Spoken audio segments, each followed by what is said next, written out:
Good evening. Here I am again. Let's talk about abusive, spouses or boyfriends, significant others, okay? There's different kinds of abuse. There's physical abuse, where they're hitting you. And physical abuse even counts as a slap on the face. That counts, okay? There's mental abuse. That's more common. They're calling you names. They're yelling at you. Lots of screaming and cussing and denigration. Telling you you're worthless, ugly, whatever. That's your mental abuse. And having gone through both, I am here to say, and I think a lot of you are going to agree with me, that emotional abuse hurts way more than physical abuse. I've even had times where I just say, why don't you just shut up and hit me, because I can't take it anymore. Okay? It doesn't get better. All right? I used to be in the mental health field. I've dealt with a lot of women who were abused physically or mentally or both, or sexually. You can be sexually abused by your significant other. If you don't want it and they make you do it, you're being abused. All right? You have to want it. You have to say this is okay. You can pretend to be raped and stuff like that. That's a sex game. That's fine.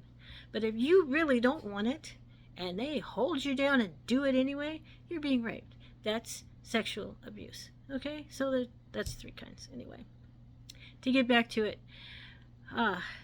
it's not going to get any better. Counseling may or may not help. With my abuser, we went to counseling one time. He made fun of me and the counselor and walked out laughing. So that didn't help. I have heard of cases where the abuser is very serious about it, and it has worked out. It was a hard road, a big job, and you really have to want it. It's like quitting drugs or quitting alcohol.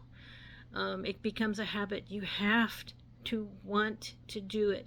But if you have a significant other who is really serious about it and working on it, there may be a chance that the abuse could end. But it's a long road. It's not instant. You're going to have to make that decision ultimately. But to those of you who their husband comes home drunk, or he says, oh, I'll never hit you again, or I'm sorry, please don't be mad at me, blah, blah, blah, blah. You've been through it. You know exactly what I'm talking about. There comes a point where the psyche gets damaged and scarred, and the scars don't go away. I would love to see you not get to that point. Okay? Also, some of you need to find a shelter that's safe. Most of you for women, not always. There's some men that are abused, but mostly it's women, and you'll need a shelter. Tell the police they have knowledge of the shelters. They don't know where they are, but the people who run the shelters will come and get you, and you can't be found. It's specifically made to be safe for you while you recover and redirect your life. So if you need to do that, do that.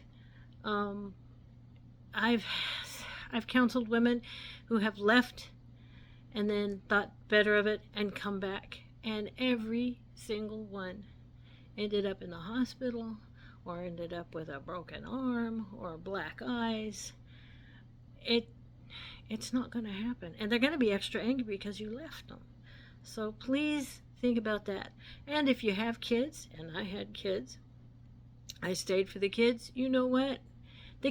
My children ended up needing counseling because the abuse was so bad that it was really affecting them, all 3 of them, and 2 of them were still small, 3-4 years old, were having nightmares every night.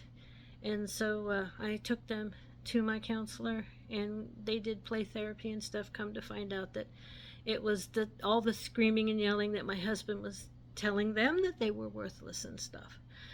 And I should have left before that all started. I didn't. That's my fault. But I did leave.